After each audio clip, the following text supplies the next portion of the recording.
Edge Radio 99.3 FM, it is the Brink, Friday the 1st of July 2011, and after months of campaigning, it is with great pleasure that I may now introduce the biggest guest ever to appear right here on Edge Radio in our 8 years on air. She is the 27th and current Prime Minister of Australia. Please welcome to the Brink, Julia Gillard. Prime Minister, thank you so much for your time this morning. Good morning. I was intending to skydive in, but got a little bit scared at the last moment, so I'm on the phone instead. Well, look, we can get you to skydive in at a later date. That would be a magnificent entry. I'm sure you've seen the pictures of us skydiving together, Julia. I have seen the pictures of us skydiving together. I'm worried I look a little bit of a funny colour, but maybe I would if I was skydiving, look a bit green around the gills. Well, look, we'll try that out next time we have a chat then, and we'll see what colour you really do turn. How does that sound? I think very, very pale would probably be the answer. Now, look, I must admit, Prime Minister, that after our campaign to get you on this show, I actually now have an understanding as to what you politicians go through in an election campaign, and you guys really are a strong type of person. You do have to be a strong type of person, got to have a focus on the nation's future, and got to be able to push through a fair bit of work every day. So I do that, but, getting an occasional moment out for a bit of fun's a good thing too. And of course, you mentioned briefly too before about International Julia Gillard Day. Now, we had that a few weeks ago, and I'm telling you now that if the support for International Julia Gillard Day is anything to go by, you will remain Prime Minister for at least the next 10 years. Well, that's nice to hear. I've, been a bit blown away about having an international day named after me. That's amazing. So thank you for starting that off. All the best people in the world, Prime Minister, have to have the day named after them. So you just join an elite few that actually have that honour. That honour in Hobart. Thank you. Exactly. Now, look, in the short amount of time we do have this morning with you, we're trying to keep things a little bit away from the world of politics. But, look, if you were to go back a year ago and, everything that happened with you becoming Prime Minister did not happen, would you maybe sort of go back on things and get out of the world of politics and try and be, remain a lawyer or go and do something like a teacher, that avoid it altogether? Oh, absolutely not. No, this is a fantastic privilege to be Prime Minister of this country, and it gives you a remarkable opportunity to shape the future and to make sure Australia's a better nation. So I enjoy doing that every day, full of enthusiasm for it. And look, as I said, keeping things a little bit non-political this morning, your beloved Bulldogs, Prime Minister, they're not doing too well this year. Can they pull things together and make the finals? What do you think? Well, it has been a tough old period. I'm actually going to be at the Bulldogs later today. They're having a citizenship ceremony. So I'm going to be welcoming some new Australian citizens as well as wishing my Bulldogs well.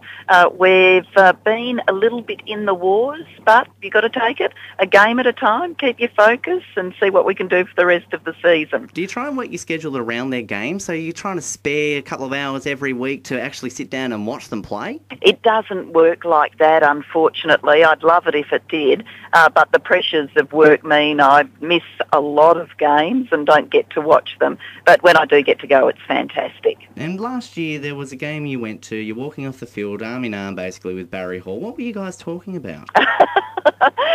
Talking about football rather than politics. That must have been a nice change then. It was a good change. Got to kiss Barry Hall. What's not to like? Oh, look, that's something that you put up there, and when the day comes and you retire, that will be in your wallet forever, won't it? That's right. And I've even got the photo, so I'll have the moment for all time. Absolutely. Now, look, before we wrap things up, Prime Minister, we're going to ask you a set of 5 questions we do like to ask our guests really quickly. But I just also want to ask too, given we are a youth station here in Hobart, we have a lot of young, impressionable listeners listening to this right now. If they're trying to work out what they want to do in life when they grow up, would you recommend the role of Prime Minister to them? I certainly would. If that's your passion, a passion for change, a passion for leadership and shaping our country's future, it's the job for you. And they can move things forward, can't they? They certainly can.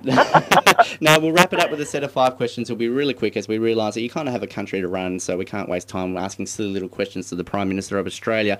Prime Minister, first question to you. What is your favourite type of cheese? Oh, favourite type of cheese? I love all sorts of cheese, but I particularly like soft ones like camemberts and brie. So they have the Prime Ministerial approval there? They do indeed. All right. Question number 2. Prime Minister Julia Gillard, are you a folder or a scruncher?